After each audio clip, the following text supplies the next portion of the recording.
The following program presents principles designed to promote good health. It should not take the place of personal professional care.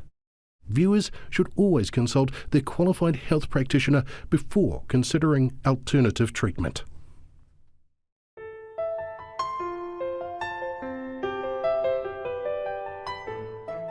Welcome back to one of my favourite lectures. It's called Fantastic Fats. As we determined earlier in the week, fat is not the enemy. In fact, fat is an essential nutrient in the body.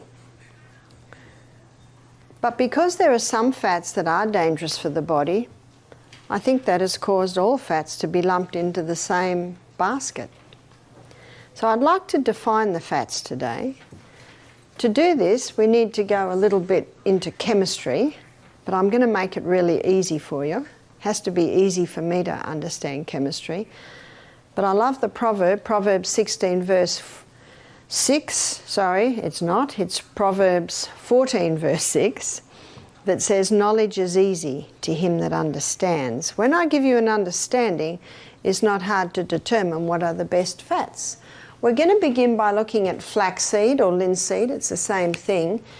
It is high in an essential fatty acid. See that word, essential fatty acid, EFA.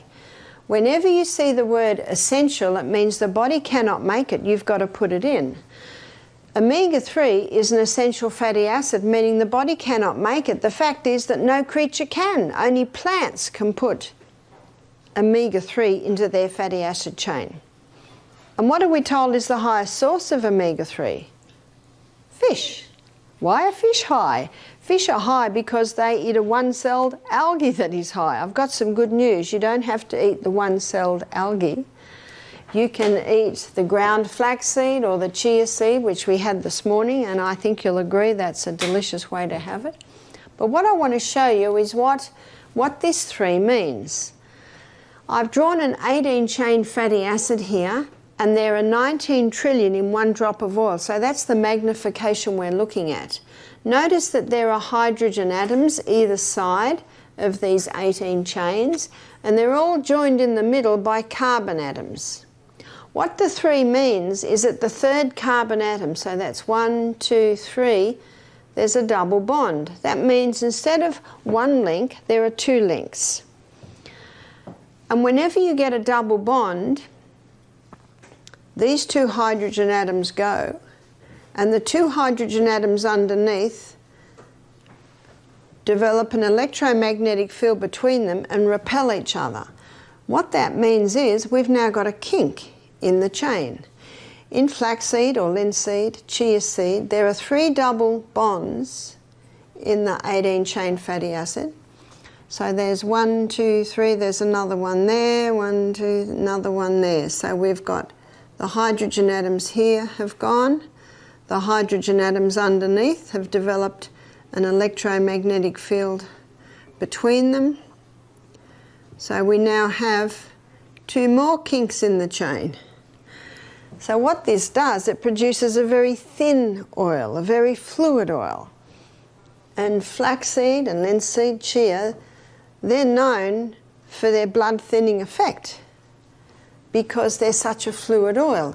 This oil is called a polyunsaturated fatty acid. Poly means more than 1 double bond. Unsaturated because there's some empty spots in the fatty acid chain. Many people say that word but not really knowing what it means. Let's have a look at the effect of double bonds on the body.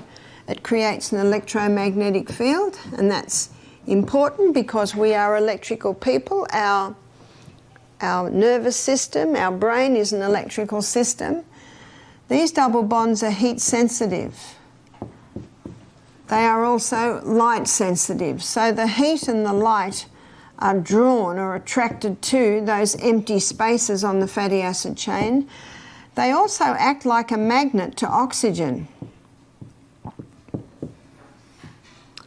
As a result, when you eat this food, your electromagnetic field is ensured, You're able to manage heat better, you're absorbing more vitamin D, more light, you're absorbing more oxygen into the body. Remember oxygen, the most vital element needed for life. Remember oxygen, cancer cannot live in the presence of oxygen. But if this seed is ground, immediately exposing these empty spots, that ground seed will deteriorate within an hour because the light, heat and oxygen will be attracted into those spots, causing the oil to go rancid. There's a very famous Australian doctor, her name's Dr. Sandra Cabot, and she's written a book called The Liver Cleansing Diet, where she made LSA famous. And you can go into shops in Australia and you can buy already ground LSA. What's the LSA? Linseed, sunflower and almond, all ground up. I say to people in Australia, don't touch it, because within 1 hour of grinding, it's destroyed. Now, you had it for breakfast this morning, and if you were there just before we prayed, you'll notice that I just took it out of the freezer. It was the last thing on the table, and it's the first thing to go back into the freezer. So we like to have it out no more than half an hour. You can get a little coffee grinder and grind it just before you put it on your breakfast. That's probably one of the best things. In his book, Depression: A Way Out, Dr. Neil Nedley, he looks at omega-3 and he also shows how important it is to conquer mental illness, that your brain has that essential fatty acid. It's such a beautifully fluid oil that it gives a lovely strength and integrity to our nerve cells, but it also ensures these little sparks of electricity from cell to cell. In his book, Udo Erasmus, his book, Fats That Heal, Fats That Kill, he quotes suicide victims who've had post-mortems and they found no omega-3 in their brain. So it's very important to ensure that you're having that. Remember, essential fatty acid, essential meaning, the body doesn't make it, you've got to put it in. Let me give you the omega-3 story. I found this very interesting. So the omega-3 found in flaxseed or linseed, chia, is called alpha-linolenic acid. And alpha-linolenic acid has 3 double bonds. So it's got three kinks in it, very thin oil. In the body, ALA is converted to EPA, eicosapentaenoic acid, and it has 5 double bonds. So that's 1, 2, 3, 4, 5. It's even more fluid. In the body, EPA is converted to DHA, decohexaonic acid, and it has 6 double bonds. So that's 1, 2, 3, 4, 5, 6. It's the most fluid, and it is DHA that is used exclusively by the body for cell membrane function and repair. So the fish eats the one-celled algae with its ALA. Then in the fish, ALA is converted to EPA. In the fish, EPA is converted to DHA. Man extracts the DHA, puts it into capsules and says, oh, this is far superior, because the DHA is already available for you. Can you see that? But my question is, if 3 double bonds is sensitive to heat, light and oxygen, how sensitive is sex? Is it possible to extract it with no exposure to light, heat or oxygen? And the fish that are the highest in DHA are the highest in mercury. And what's mercury? That's a neurotoxin. So personally, I have the flaxseed or the chia seed every morning. You can make delicious desserts. That ambrosia we had this morning, that was delicious. You could just about serve that as a dessert, couldn't you? So that's the omega-3 story. Now, one reason why some naturopaths say the fish oil is superior is because if a person's not drinking enough water, if they're having late nights, if they're having lots of coffee, refined sugar, alcohol, all that inhibits the conversion of ALA to EPA to DHA. And they say, well, they're not going to stop their coffee, they're not going to stop the alcohol, so just get the DHA. But what I say is, I believe they will stop when they find out how dangerous these things are to their body. All week, a man said to me, all week you've been telling us what to do, and on Saturday morning you tell us how. On Saturday morning we go to the part of the brain that influences our decisions. Let's have a look at sunflower. Sunflower is high in omega-6. 6 indicates the position on the fatty acid chain of the first double bond. So 1, 2, 3, 4, 5, 6, there it is there. And there are 2 double bonds in sunflower. So 1, 2, 3, there's another one there. So you've got hydrogen atoms along here, hydrogen here, hydrogen atoms here, hydrogen atoms along here, and you've got 2 repelling actions. So as a result, there are 2 kinks.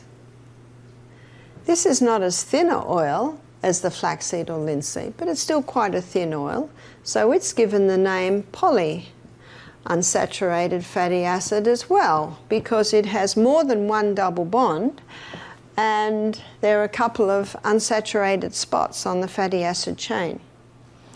What about olive and almond? They're high in omega-9. 9 indicating the position on the fatty acid chain of the first double bond. 1, 2, 3, 4, 5, 6, 7, 8, 9. There it is there. And there's only 1 double bond in almond and olive oil. So you've got hydrogen along here, hydrogen along here, 1 repelling action, 1 kink. And I think we can all identify that olive oil is a very thick oil, isn't it? That's because it's only got 1 double bond.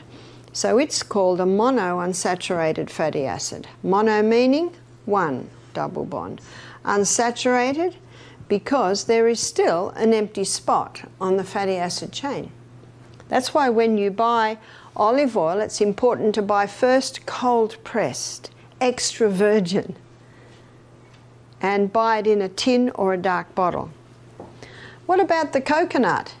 Notice that these 3 are all 18-chain fatty acids. That's called long-chain fatty acids. Whereas the coconut, it is a combination of short-chain fatty acids and medium-chain fatty acids. So the short-chain fatty acids would be 6, 8, 10 chains. The medium-chain fatty acid would be 12, 14, 16 chains. I've drawn a 10 here. The coconut has no double bonds. So every spot is full. And notice in the coconut oil on the bench where you do your oil pulling, it's solid. That's right. So it's called a saturated fat.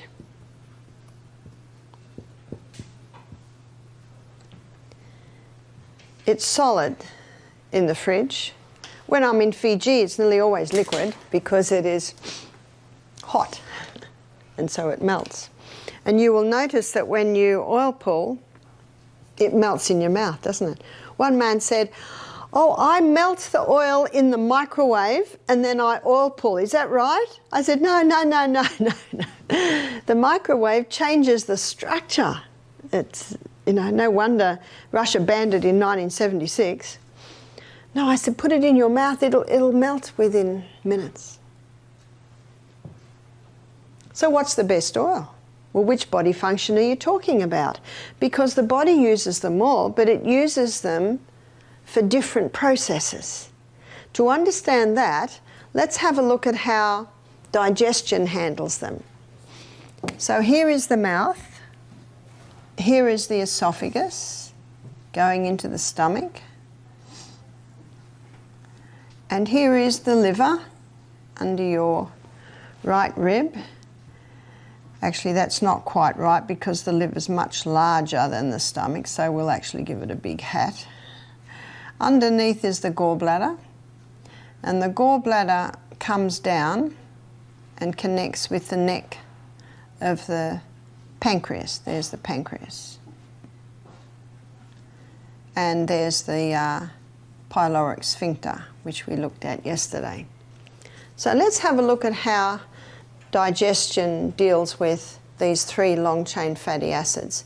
Not broken down in the mouth, not broken down in the stomach, The only food that's broken down in the stomach is the protein, and it needs that acid to do that.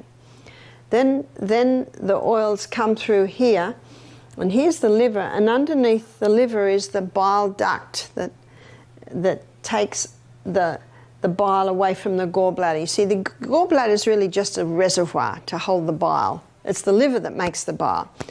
And then the bile comes down through the common bile duct into the neck of the pancreas, comes into the duodenum, and breaks down the fat into tiny particles. And then pancreatic lipase comes in and further breaks the fat down. And when it's broken down, then it is absorbed into the villi. Now up in the middle of the villi, this is what lines our small intestine, there's a lacteal. And those long-chain fatty acids are absorbed straight into the lacteal. That's your lymphatic system. Taken up to the thymus, then to the liver, and then sent where the liver needs it. But often it stores it because these thin oils, they're the body's surgeons. That's what it uses for cell membrane function and repair. But the coconut oil is totally different. Underneath the tongue, there are sublingual glands called lingual lipase. And lingual lipase is an enzyme that breaks down short and medium chain fatty acids. So the coconut is unique in that the breakdown happens in the mouth. So when it comes down into the stomach, it's already having its breakdown. When it comes into the duodenum, it doesn't need bile, doesn't need pancreatic lipase, and gets absorbed not into the lacteal, not into the lymphatic system, but it gets absorbed straight into the blood. The blood immediately takes it to the liver, and the liver burns it as fuel. What an amazing oil. So to say that saturated fat causes heart disease is an unscientific statement. It doesn't make any sense because it's the saturated fats that the body uses for fuel. The other day we looked at how glucose burns at 4 calories per gram, whereas fat, it burns at 9 calories per gram. Can you see why the brain loves fat? Because a calorie is a unit of energy, and when we give fat to the brain, it's getting more than twice the units of energy when you eat fat.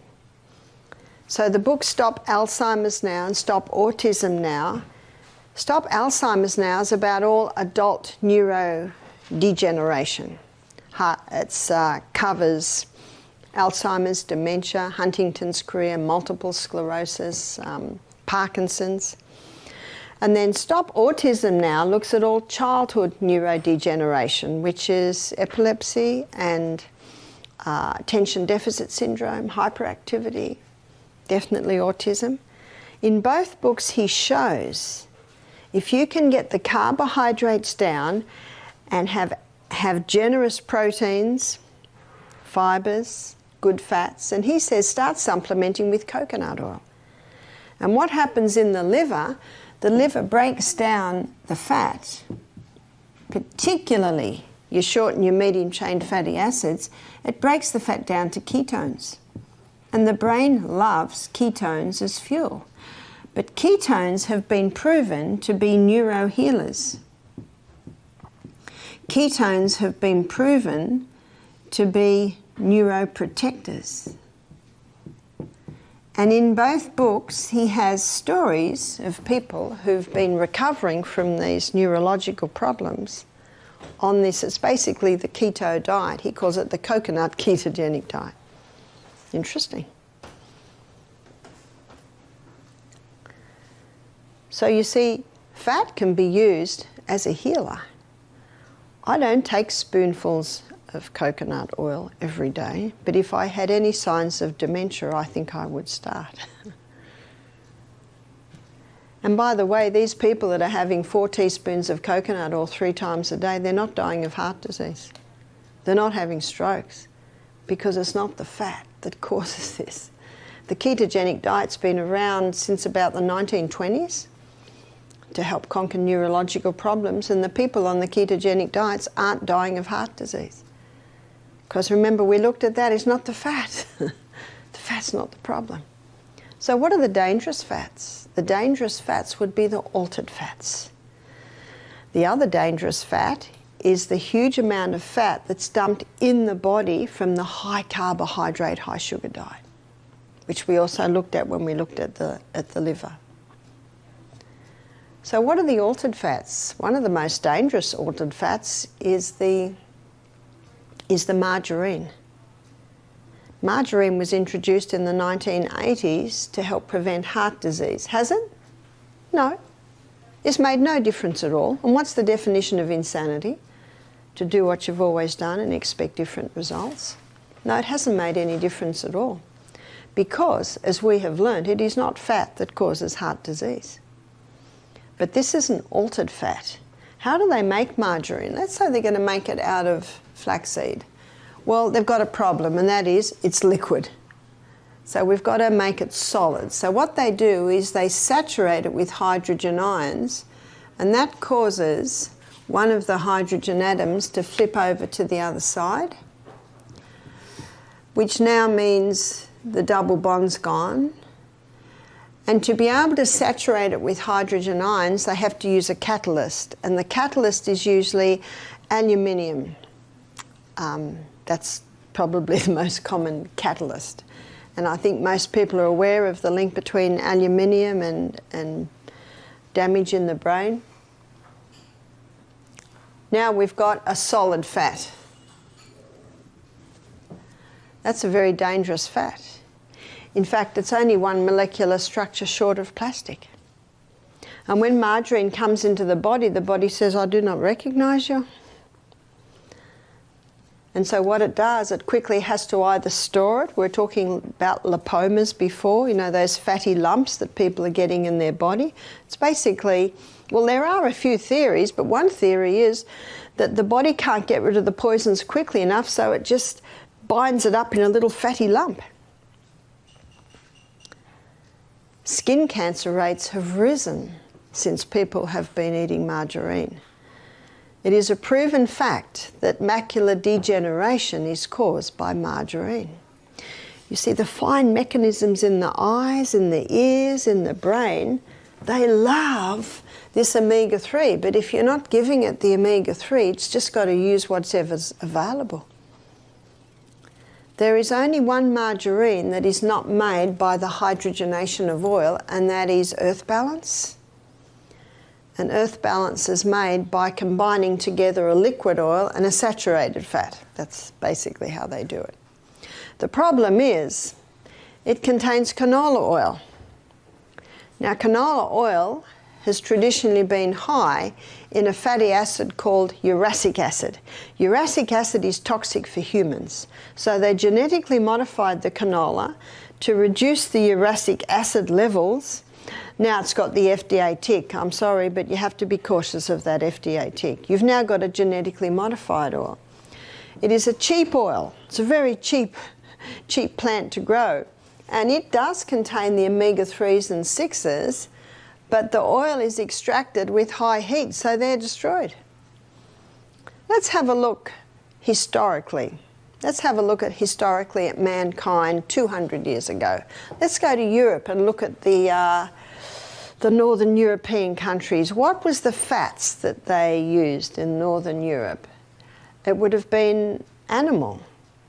It would have been butter. So you look at Norway, Sweden, Finland, they've traditionally get their fats from the cows, yeah? But you see, 200 years ago, the cows weren't given antibiotics. The cows, the milk was probably not pasteurised. The only reason they pasteurise milk is because of dirty dairies.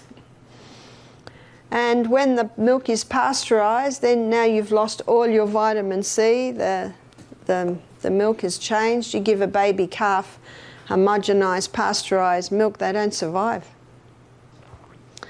So a couple of hundred years ago, in the clean dairies, the you know, and the people were used to dairy, so they had the enzymes in their gut to break it down. I don't. I'm Scottish descent. I don't think there's any dairy in my heritage because it's something I can't handle very well. Now let's come down to the Mediterranean. And the oil that is mostly used in the Mediterranean would be the almonds and the olives. And then let's come right around the equator and we get the coconut. The coconut oil and the olive oil are the only two oils that have been extracted from the flesh of the plant. So women had little wooden presses in their kitchens and they could press those olives to get that olive oil. They found that if they just put it in a bowl on the bench or on the table, it got a bitter taste. And scientifically we now know, because that's a double bond. But what they found is if they extracted the oil, put it into a clay jar with a cork lid in the basement, in the cool, then it kept its fresh taste because they've now stopped the heat, light and oxygen getting to it. All through the South Pacific Islands, women have grated the coconut, put it with water, squeezed out the fibre to get a white milk, and then they put it in a little double saucepan and the oil rises to the top. So traditionally, depending where you lived, it influenced the oil that you ate. I was talking to ladies in Europe recently and they said our mum used to grind sunflower because it's quite an oily seed and she could squeeze the oil out of that. But probably about 100 years ago, man developed high heat chemical equipment to be able to extract oil from the hard seeds. And so now you can get grapeseed oil, you can get the sunflower oil, you can get the oils from these seeds. But notice what I said, they use high heat and chemical equipment. So when you extract these hard seeds, the oil out of the hard seeds, with heat, what's happening to your double bonds? They're all being destroyed. So the oils you see on the supermarket shelf, maybe peanut oil, safflower oil, sunflower oil, notice that they're all in clear bottles, plastic bottles. It's no use to put them in dark bottles because they're already totally destroyed. So don't touch those oils. The only oils that I use are the coconut oil and the olive oil. Where do I get my polyunsaturated fats? I get it from the food that I'm eating. I get it from eating the seeds and the nuts. That's the best place to get it because they deteriorate so quickly. So when the theory first came up, Ancel Keys, 1953, he first put forth the theory that fat causes heart disease. Did you know that it's never been proven? Dr. Malcolm Kendrick, the cardiovascular surgeon who wrote the book The Great Cholesterol Con, that's what he says. I'm still waiting for the research. And unfortunately, when Ancel Keys presented this theory, he said, we're sure the research will come. Is that scientific? That's not at all. It's guessing. It's actually just coming up with theories.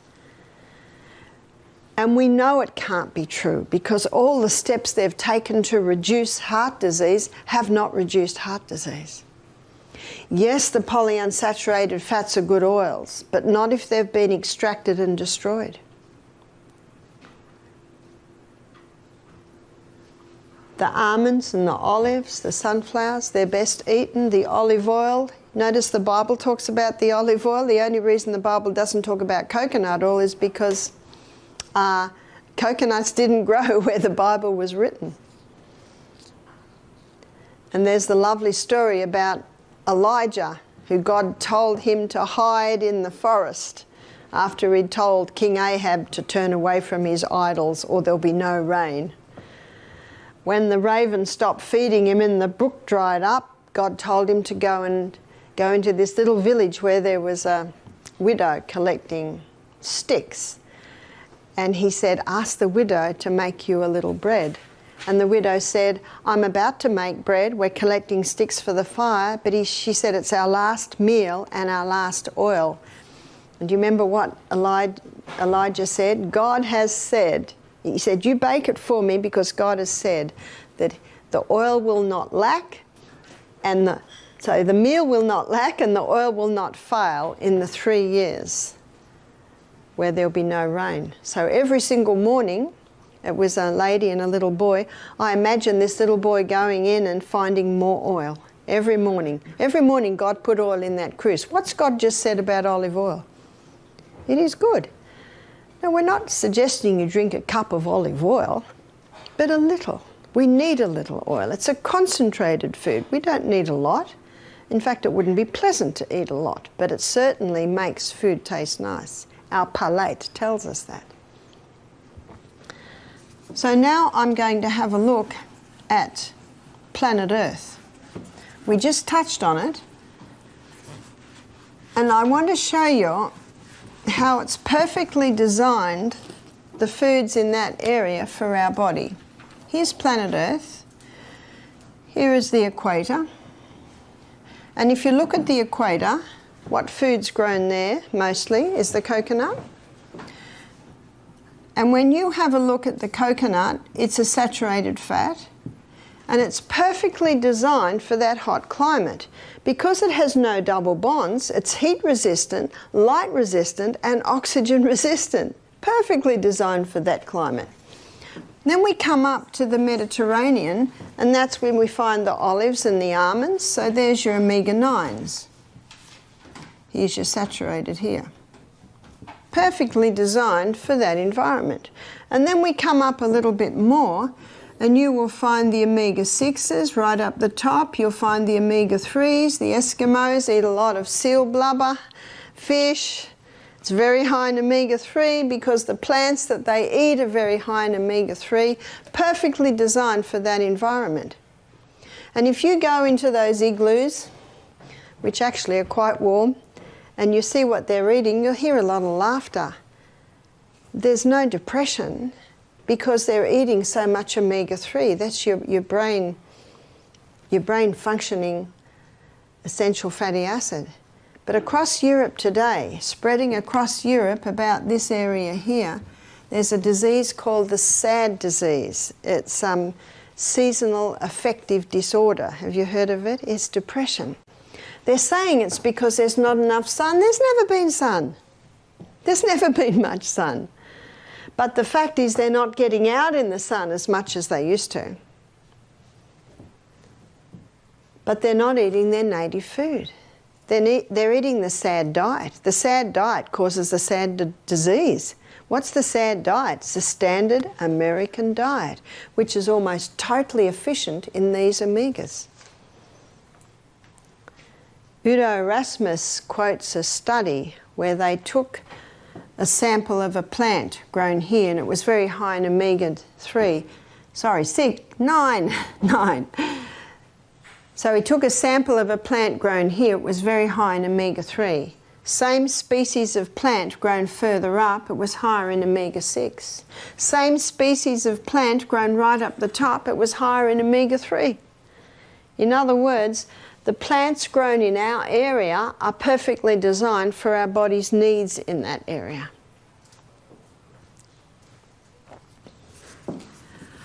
I'd like to have a look, considering what we've looked at, I'd like to have a look at the food triangle.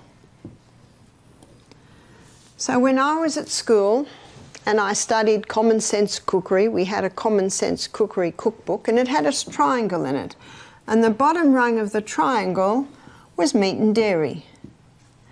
The next part of the triangle was grains. The next part of the triangle was fruit and veg. And right up the top of the triangle were fats and sugars. That was the triangle in my book, my Common Sense Cookery book in the 1960s. Because heart disease became the #1 killer, they changed the triangle. So the triangle was changed in about the 60s. Sorry, it was probably more about the 70s it was changed. In the 60s it looked like that. Late 70s, maybe even going into 80s, they put on the bottom rung of the triangle, because of Ansel Keys' theory that fat causes heart disease, they took the meat and dairy away and they put the grains there. And they acknowledged the protective effect of fruits and vegetables. So the fruit and vegetables, they say take that in a little bit more. And then the meat and dairy came up here. The dairy and the meat industries were not happy with this triangle, and the fats and sugars up the top. But that's caused a whole lot more problems. It has not resolved heart disease. It's still the #1 killer, but now it's got something that's vying for the top, and that is cancer. And when you consider that cancer cells consume 15 times the glucose of any other cell, no wonder this triangle has brought the cancer up. And at the same time, have a look at the hybridization of the wheat, causing even more sugar to be released. No wonder cancer is neck to neck with heart disease in the #1 killer in the world today. What should the triangle be? What should be on the bottom rung of the triangle? Vegetables. There's no limit on the vegetables.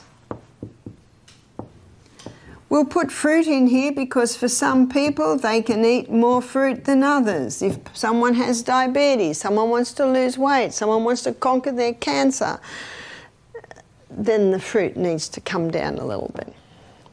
Probably not a surprise to you to hear me only put 3 rungs on my triangle. Then the legumes and the seeds. Pumpkin seeds, sesame seeds, and the grains. I put the grains up the top of the middle rung. And then right up the top we've got our nuts. Nuts are delicious, but don't overdo them. We've got our nuts, we've got our oils, we've got our MSs, maple syrup, we've got our honeys. They are very concentrated foods, but you don't need very much. So let's have a look at why this triangle is the best triangle. So we're going to have a look at it through a few different windows. Let's have a look at it through the pH window. So what are the most alkaline foods? Your vegetables. What are the most acid? The little things up the top. So it gets a tick. What about the liver?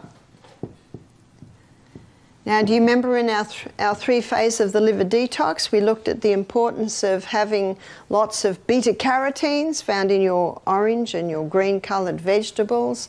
We looked at the importance of proteins. There's proteins there, there and there, so it gets a tick. Let's have a look at the colon. The colon needs to be swept every day. What's the highest fibre food? Vegetables. So we've got another tick there. What about cost? What's your cheapest food? Vegetables. How much do you get for $50 in the fruit and vegetable department? A whole box. How much do you get for $50 in the meat department? I don't know. I haven't bought meat for about 50 years. I think only this much. How much do you get for $50 when you're buying your oils, nuts and honeys? Not a lot. So cost, and that's fine because you only need a little bit of that. So cost, it gets a tick. What about availability? What's always available? Your vegetables. At different times of the year, there are different vegetables available. My daughter lives in Wisconsin. I went down to her basement pantry to get something, and wow, she got shelves and shelves and shelves. In the summertime, you call it canning. I don't understand why it's called canning because they're all bottles. But she preserves a lot. And the vegetables and the fruits can be preserved. So availability, it gets a tick. So that triangle gets a tick no matter how you look at it. Now what some people have a question about is if we stop eating dairy products, cheeses, creams, yogurts, milk, how are we going to get our calcium? Let's have a look at the glass of cow's milk. Here's a glass of cow's milk. It's high in protein and high in calcium. But this protein, this animal protein, is very dirty burning fuel. Only 58% is burnt as fuel. So what that does is it leaves a 42% waste. Now that is a sulfur waste. It's very acid. And do you remember what the body uses to negate acidity? Calcium. So the calcium from that glass of cow's milk is used to negate that acid residue. How much calcium is left for our body? None.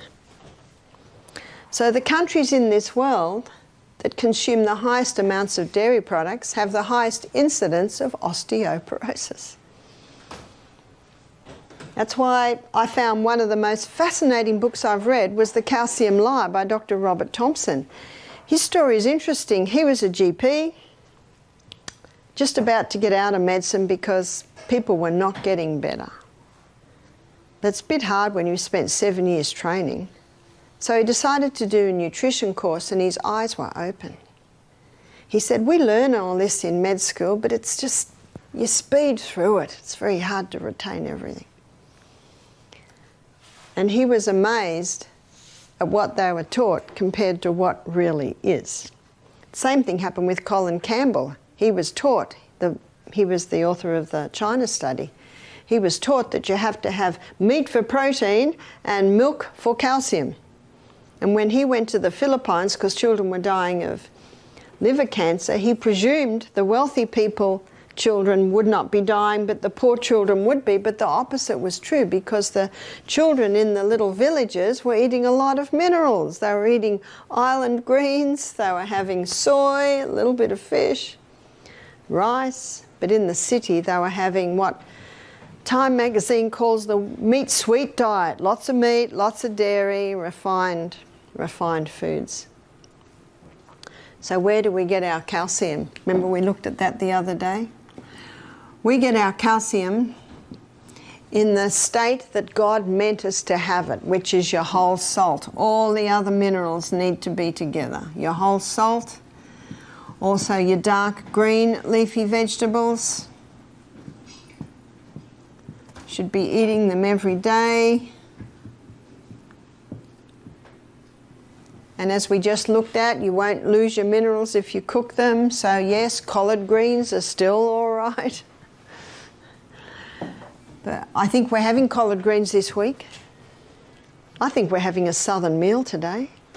I think we're having cornbread, beans and collard greens. Ah, someone's got the inside info. And when you think of it, that's almost a complete meal. You've got your beans, and you know the best way to make cornbread is to put a nice helping of olive oil or coconut oil or both in. Otherwise that corn meal can get quite dry. So that's where you're going to get your calcium from. But what you've also got to look at, I'm putting a cross here, this is a no, because these things leach the calcium, and that's the refined sugar. So your refined sugar, all your refined carbohydrates. But what also leaches the calcium out of the body is caffeine. And so many Americans are having caffeine. No wonder people have got osteoporosis. So they must all stop, and bones need exercise. And what strengthens bones is defying gravity. And the best gravity-defying exercise is your rebounder. That makes for strong bones.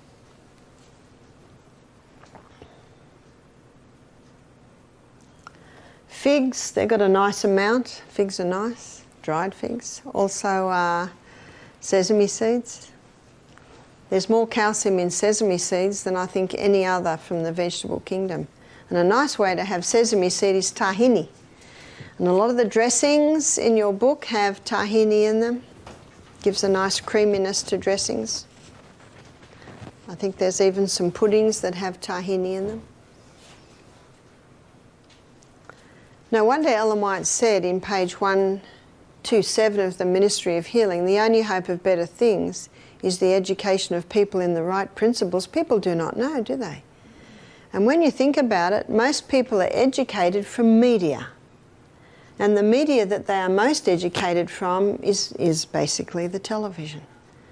And they have the most beautiful models, and they have the most handsome models, and they're advertising the sugars, they're advertising the Coca-Colas, they're advertising candies and chocolate bars, and the message, the subliminal message coming through is, you will be this happy and look this good if you eat that. Isn't that true? And I know in Australia there are a lot of ads to cereals, and cereals have a lot of sugar in them. That's why the kids want them. So we've really got to get back to basics. I'm not interested in being in the kitchen all day. That's why a slow cooker can be great. You can cook your millet overnight. So the millet we had this morning, it had 4 cups of water in it to 1 cup of millet. So it needs a lot more water, and Cynthia baked it in the oven, as she baked the rice in the oven yesterday. That's a nice slow cook, or the slow cooker. One lady I know has got 3 children, and she said, my slow cooker's constantly on.